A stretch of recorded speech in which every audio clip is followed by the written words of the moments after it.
ପ୍ରତିଷ୍ଠିତ ଜ୍ଞାନଗର୍ଭ ଉପଦେଶର ଅଧିକାରୀ ପରମ ଭକ୍ତ ଉଦ୍ଧବ ଦୁସ୍ତର ବିଷ୍ଣୁମାୟା ଅତିକ୍ରମ କରିବାର ସହଜ ଉପାୟ ଜାଣିବାକୁ ଚାହିଁଛନ୍ତି। ଶ୍ରୀକୃଷ୍ଣ ପ୍ରଥମେ ତାଙ୍କୁ ଉପକ୍ରମ ସ୍ୱରୂପ କହିଛନ୍ତି ଯେ ସବୁ ଜୀବଗଣଙ୍କ ମଧ୍ୟରେ ମନୁଷ୍ୟ ଶରୀର ତାଙ୍କର ବଡ଼ ପ୍ରିୟ। ମନୁଷ୍ୟ ଦେହରେ ଆତ୍ମାର ଉଦ୍ଧାର ବିଷୟ କହିବାକୁ ଯାଇ ସେ ଧର୍ମଜ୍ଞ ଯଦୁ ଓ ବ୍ରାହ୍ମଣ ଅବଧୂତଙ୍କ ଇତିହାସ ଉପସ୍ଥାପନ କରିଛନ୍ତି।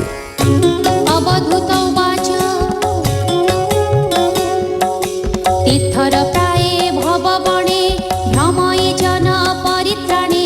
ଦେଖ ତୁମର କଳେବର ସୁଦୀପ୍ତ ତେଜ ବଳିୟାର କେବଳ ପାତ୍ର ମଉଦର ଏଣୁ ମୁଁ ଲୋକେ ଭୟଙ୍କର ତେଣୁ ମୁଁ ଧ୍ୟାନ ଯୋଗ ବଳେ ଭୋଜନ କରେ ସର୍ବଠାରେ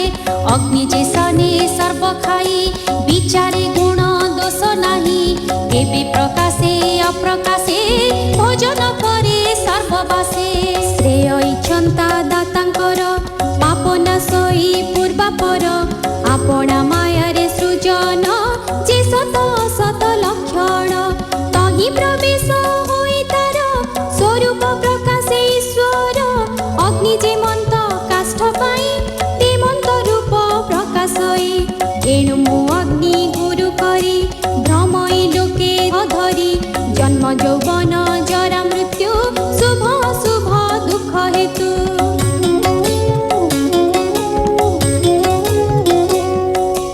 ଏ ସର୍ବଗୁଣ ବହେ ଦେହ ଜୀବର ନୋହେ ପରିଗ୍ରହ ଚନ୍ଦ୍ରର କ୍ଷୟ ବୃଦ୍ଧି ଯେହ୍ନେ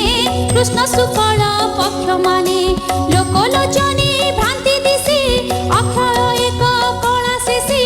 ଜୀବର ଏମନ୍ତ ବ୍ୟବହାର ସ୍ୱଭାବେ ଅଜର ଅମର ଏ ଅନୁଭବେ ଚନ୍ଦ୍ର ଚାହିଁ ଭ୍ରମଇ ଗୁରୁ ଶିକ୍ଷା ପାଇ ଇନ୍ଦ୍ରିୟ ଗଣ ଏ ଶରୀରେ ଭ୍ରମନ୍ତି ବିଷୟ ଗୋଚରେ ଯେଝା ବିଷୟ ଅନୁଦିନେ ଭୋଗ କରନ୍ତି ନିଜ ସ୍ଥାନେ ଆତ୍ମାର ସଙ୍ଗ ନାହିଁ ତେଣେ ଆଦିତ୍ୟ ଯେ ଶନି କିରଣେ ସକଳ ସ୍ଥାନ ରସହରେ ନିର୍ଦୋଷ ନିର୍ଲେପ ବିଚାରେ କାଳରେ ସମସ୍ତ ତେଜଇ ସଞ୍ଚିତ ଦାନେ କ୍ଷୋଭ ନହି ଏ ଜୀବ ଆତ୍ମା ସର୍ବଦେହେ ଇନ୍ଦ୍ରିୟର ସେ ବସ ନহে ଯେମନ୍ତେ ରବି ବିମ୍ବନିରେ ତେମନ୍ତ ସ୍ଥୂଳ ବୁଦ୍ଧିନରେ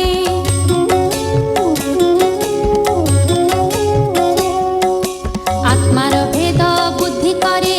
ଉପାଧି ଗୁଣର ବିକାରେ ଏ ଭାବେ ଯେତେ ଜନ ଥାନ୍ତି ତାହାଙ୍କୁ ବୋଲି ମୂଢ଼ମତି ଏ ଅନୁମାନେ ମୋ ବିଚାର ଏଣୁ ମୋ ଗୁରୁ ଦିବାକର ଅଧିକେ ସଂସାର ସଙ୍ଗତେ ବିରତି ନ କରିବ ଚିତେ ଯେବେ କରିବ ସ୍ନେହ ଆସ କପଟ ପ୍ରାୟ ଜୀବନାଶ ଶୁଣ ରାଜନ ସାବଧାନେ କପଟ ପକ୍ଷୀ ଘୋର ବନେ କପୋତି ସଙ୍ଗେ ସ୍ନେହ ଭରେ ଅରଣ୍ୟ ଗୃହ ବାସ করে কপতি সঙ্গে ভোগ আসে দৃঢ়ে জড়িত মোহ পাশে নিতে করন্তি ক্রীড়া রঙ্গ নিমিষে ন ছাড়ন্তি সঙ্গ স্নেহ বন্ধন সঙ্গ মেলে কাল বঞ্চন্তি কুতুহলে সঙ্গ বিচ্ছেদ তিলে মাত্রে কেবে হে ন দে একত্র ভোজন শয়নে এ রূপে বিহরন্তি বনে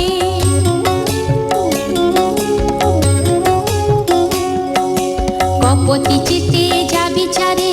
কপত আনে ততপরে সেবক প্রায় দিয়ে আনি যাহা মাগই তা ঘরণী এমন্তে কেতে দিন গলা কপতি গর্ভ উপজিলা কেতে হে দিন গর্ভে থাই জন্ম হইলে ডিম্ব দুই পক্ষী পক্ষিণী স্নেহ বসে ডিম্ব তাপন্তি পুত্র আসে পুଣି কেতে হে দিন গলা ফুটি বালক উপজিলা অতি কোমল বেনিকায়ে দেখি সানন্দ বাপ মায়ে সম্ভ্রমে কপত কপতি নিরতে বালক পোষন্তি পুত্রঙ্ক কোমল বচন শুণন্তি মুদ্রিত লোচন পতঙ্গ উচিত আহারে পালন্তি অতি স্নেহ ভরে হেমন্তে বেনি শিশুকালী পক্ষী স্বভাবে রোমাবলী উঠন্তে বেনি পুত্র দেহে দেখি সানন্দ বাপ মায়ে ପାଳନ୍ତି ଅତି ସ୍ନେହ ଭରେ ବାଳକ କୋମଳ ଆହାରେ ବିଷ୍ଣୁ ମାୟାରେ ମୂଢ଼ମତି ପାଳନ୍ତି କପୋତ କପୋତି ଆହାର ଅର୍ଥେ ଏକ ଦିନେ ବନେ ପଶିଲେ ବେନି ଜନେ ଖୋଜନ୍ତି କୋମଳ ଆହାର ଏମନ୍ତେ ଶୁଣ ନୃପବର ପକ୍ଷୀ ବାଳକ ନିଜ ସ୍ଥାନେ ବ୍ୟାଧ ମିଳିଲା ଘୋର ବନେ ବୃକ୍ଷରୁ ଉଡ଼ିବେନି ବାଳେ ବନେ ଚରନ୍ତି କୁତୁହଳେ ଶବର ଦେଖି ତାହା ବେଗେ ଜାଲ ପାତିଲା ଚଉଦିଗେ ଉପରେ ବାନ୍ଧିଲା ଦଉଡ଼ି ପକ୍ଷୀଙ୍କି ଆଣିଲା ଘଉଡ଼ି ଆହାର ଦେଇ ଜାଲ ତଳେ ଅନ୍ତରେ ବସିଲା ନିଶ୍ଚଳେ ପକ୍ଷୀ ବାଳୟ ପାଇ ବେଗେ ପଡ଼ିଲେ ଜାଲେ ଯାଇ ଆହାର ଦେ ଲୁବ୍ଧକ ବନ୍ଧନେ ତକ୍ଷଣେ କପୋତ କପୋତି ଆସି ମିଳିଲେ ବୃକ୍ଷ କତି ଥଣ୍ଟେ ଆହାର ଦୃଢ଼େ ଧରି ବୃକ୍ଷେ ଲୋଡ଼ନ୍ତି ଅନୁସରି ନ ଦେଖି ଚାହିଁ ଦଶ ଦିଗେ ପୁଣି ଦେଖନ୍ତି ଭୂମି ଭାଗେ ବନ୍ଧନ ଜାଲ ମଧ୍ୟେ ଦୃଢ଼େ ବେନି ବାଳକ ଧଡ଼ ପଡ଼େ ଉଡ଼ନ୍ତି ପ୍ରାଣର ବିକଳେ ନାଦ ସେ କରନ୍ତି ଆକୁଳେ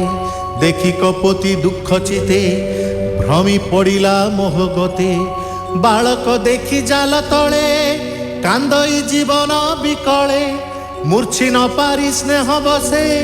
ଦେଇ ପଡ଼ିଲା ଜାଲ ପାଶେ ପୁତ୍ରଙ୍କ ମୁଖେ ମୁଖ ଦେଇ ଦେଖି କପୋତ ବିଚାରଇ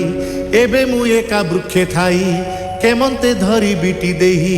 ଏମନ୍ତେ କରଇ ରୋଦନ କ୍ଷଣ କ୍ଷଣକେ ଅଚେତନ ପଡ଼ଇ ପୁଣ ପୁଣ ତଳେ ପୁଣି ବସଇ ବୃକ୍ଷ ଡାଳେ ପ୍ରାଣୁ ଅଧିକେ ମୋର ସୁତେ ପଡ଼ିଲେ ଶବର ଆୟତ୍ତେ ପତ୍ନୀ ପଡ଼ିଲା ଜାଲ ମଧ୍ୟେ ପ୍ରାଣ ଧରିବି କେଉଁ ସଧେ ପତ୍ନୀ ମୋହର ପ୍ରାଣ ସଖା ସେ ମୋତେ କରିଗଲା ଏକା ତାହାର ଗୁଣ ଅଛି ଯେତେ ଚିତ୍ତେ ମୁଁ ଧରିବି କେମନ୍ତେ ସେ ମୋର ଜୀବନ ଯୁବତୀ ତା ବିନୁ କେବା ମୋର ଗତି ବିହି ହୋଇଲା ବାମ ମୋର ଆପଦେ ବୁଡ଼ିଲା ମୋ ଘର ଏ ଘୋର ବନେ ଗୃହୀ ପଣେ ମୋ ଜନ୍ମ ଗଲା ଅକାରଣେ ଗୃହ ଆଶ୍ରମେ ମୋ ପିରତି କାମେ ମନ ପୁରିଲା ମତି ବିଧାତା ମୋତେ ବାମ ହୁଏ ବନ୍ଧନେ ପଡ଼ିଲେ ମୋ ପୋଏ ଏ ପତିବ୍ରତା ଶିରୋମଣି ମୋହର ପ୍ରାଣର ଘରଣୀ ଆହାର ପାଣି ଯେତେବେଳେ ମୁହିଁ ଭୁଞ୍ଜଇ ବୃକ୍ଷ ଡାଳେ ତେବେ ସେ ଭୁଞ୍ଜେ ମୋ ଘରଣୀ ମୋ ବିନୁ ନଛୁଅଇ ପାଣି ସେ ମୋତେ ଥୋଇ ଶୂନ୍ୟ ଗୃହେ ପ୍ରାଣ ମୂର୍ଚ୍ଛିଲା ପୁତ୍ର ସ୍ନେହେ ସକଳ ସୁଖ ମୋର ଗଲା ପୁତ୍ର ସଙ୍ଗତେ ପତ୍ନୀ ମଲା ଏତେ କଷଣେ ବନେ ରହି ମୋ ପ୍ରାଣ ଥିବା ନ ଯୋଗାଇ ଏମନ୍ତେ କରଇ ବିଳାପ କାନ୍ଦଇ ପାଇ ମନସ୍ତାପ ଜୀବନ ନ ପାରିଲା ଧରି ଜାଲେ ପଡ଼ିଲା ହାହା କରି ଦେଖି ଶବର ତୋଷ ମନ ପିଞ୍ଜରେ ଥୋଇଲା ବହନ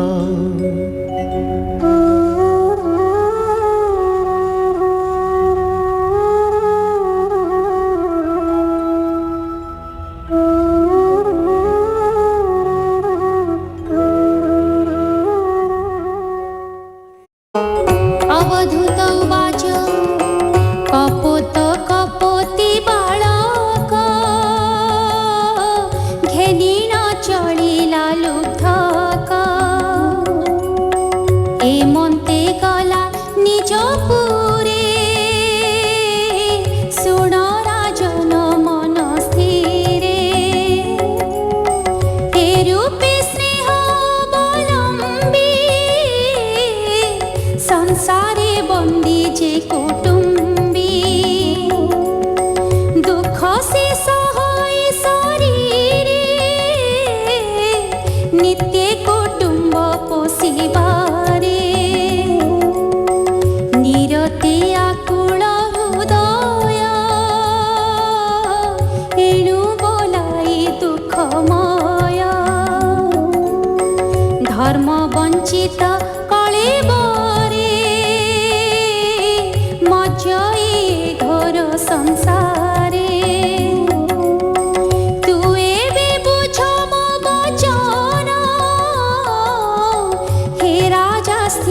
श्रीमद्भागवते महापुराणे पारमहंस्यां संहितायां